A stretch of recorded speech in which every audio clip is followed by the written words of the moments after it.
আসিফ সাহেব, হ্যাঁ আমি অফিসিয়াল কাজে কিছুদিন বাইরে যাচ্ছি, এখানে প্রজেক্টগুলো আমি সব রেডি করে দিয়েছি। আপনি একটু প্লিজ অফিসিয়াল কাজগুলো আপনি একটু হ্যান্ডেল করেন আমার অ্যাবসেন্টে। আচ্ছা আচ্ছা এখানে সব ফাইলগুলো আমার স্যার, আপনার রেডি টেনশন করা করার আছে। দরকার নেই, ইনশাল্লাহ আমি সুন্দর করে করবো সব। আপনি যান, একটু নিজের দিকে খেয়াল রাখেন। জি আসিফ সাহেব, তাহলে আপনি এই প্রজেক্টটা একটু ভালোভাবে দেখেন। আপনার উপরে কিন্তু আমার পূর্ণ আস্থা আছে। ওকে জি স্যার, জি স্যার। যেন কোনোভাবে যেন মিস না হয়। জি স্যার, জি স্যার।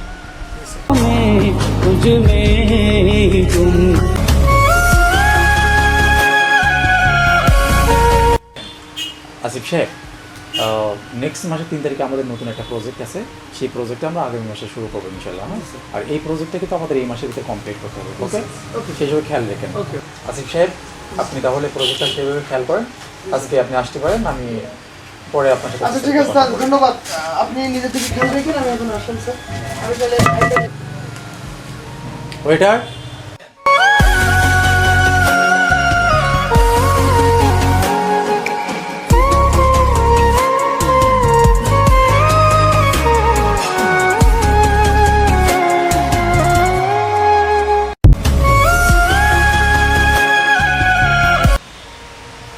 হ্যালো মা, তুমি আজকের আলু ভর্তা ডাল না দিয়ে গোশ পাঠালে?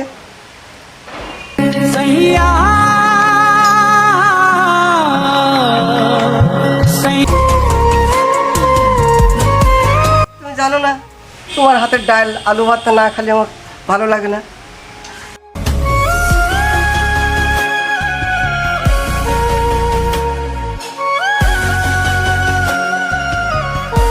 আচ্ছা, আজকের আমি খাইয়ে নিচ্ছি, আর যেন কোনোদিন মিস না হয়, কেমন?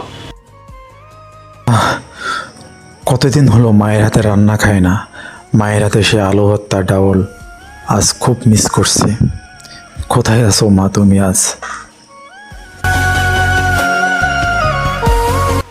স্যার, আমার দিকে আপনি বারবার তাকাচ্ছেন, আমার কি কিছু ভুল হলো?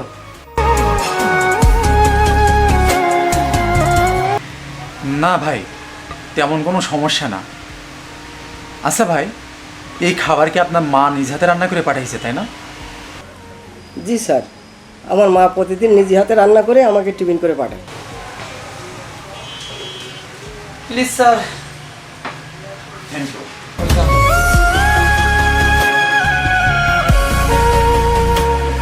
আমি আমার মায়ের হাতে রান্না ছাড়া খেতে পারি না।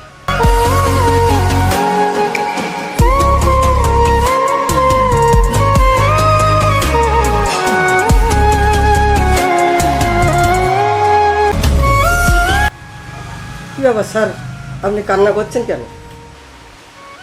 না, তেমন কিছু না ভাই। আপনি অনেক ভাগ্যবান ভাই। এই যে দেখেন, এখনও আপনি আপনার মায়ের হাতে রান্না খাইতে পারতেছেন। কেন স্যার, আপনার মা কি গ্রামে থাকে? তাহলে শহরে নিয়ে আসেন, তখন আপনি প্রতিদিন আপনার মায়ের হাতে রান্না খেতে পারবেন। গ্রামে থাকলে তো মাকে কবেই শহরে নিয়ে আসতাম। আমার মা তো আর এই পৃথিবীতেই নাই।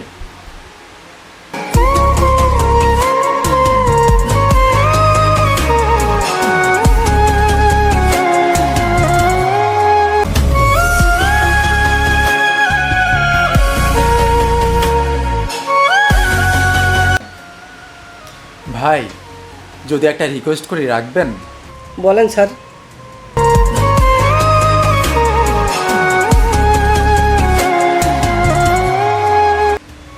ভাই, আপনি আমার এই খাবারগুলো খান, আর আপনার মায়ের হাতে রান্না করা খাবারগুলো আমাকে দিন। অনেক দিন হলো মায়ের হাতে রান্না খাওয়া হলো না। স্যার, আমরা তো গরিব, এই খাবার আপনি খেতে পারবেন? কে বললো আপনি গরিব? গরিব তো আমি। এই পৃথিবীতে যার মা আছে, সে কখনো গরিব হতে পারে না। যেমন দেখেন, আমার তো মা নাই। আমার মতন গরিব আর এই পৃথিবীতে কে আছে বলেন? দেন ভাই, খাবারগুলো আমি খাই। অনেক দিন হলো মায়ের হাতে রান্না করা খাবার খাই না। দিবেন ভাই খাবারগুলো আমার? নেন ভাই। আপনি আমার ভাই ডাকছেন না? ভাই কি কখনো ভাইকে না করতে পারে? তো ভাই, আমার মায়ের হাতে রান্না মন ভরি খান। জি ভাই, আপনার মায়ের হাতে রান্না অনেক সুন্দর।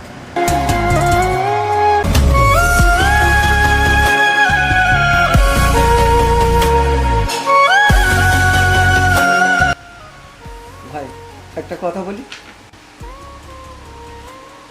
বলেন ভাই। আপনি আমার বাসায় এসেন, আমার মার সঙ্গে আপনার পরিচয় করাই দেবো, আপনাকে রান্না বান্না করে ভালোভাবে আপনাকে খাওয়াবো। আমার মা খুবই ভালো মানুষ। ভাই, পৃথিবীতে সব মাই ভালো মানুষ, আর এই অমূল্য রতনকে অনেকে পেয়ে অমূল্যায়ন করে।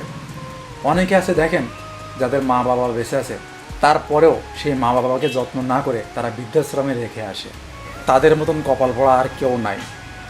আর এই যে দেখেন, আমার বাড়ি গাড়ি টাকা পয়সা ধন দৌলত সব আছে, কিন্তু ভাই আমার মা নামের জান্নাতটা আর এই পৃথিবীতে নাই। এই পৃথিবীতে যার মা নেই তার মতন গরিব আর হতভাগা আর কেউ হয় না।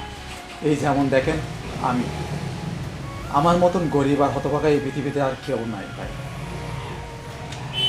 আপনি অনেক ভাগ্যবান, আপনার মা এখনো এই পৃথিবীতে আছে, সুতরাং নিজেকে কখনো গরিব বলে ভাববেন না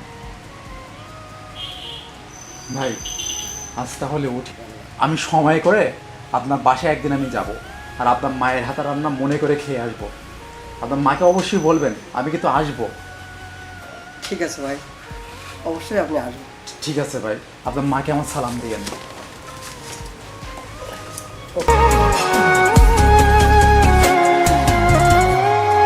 सैया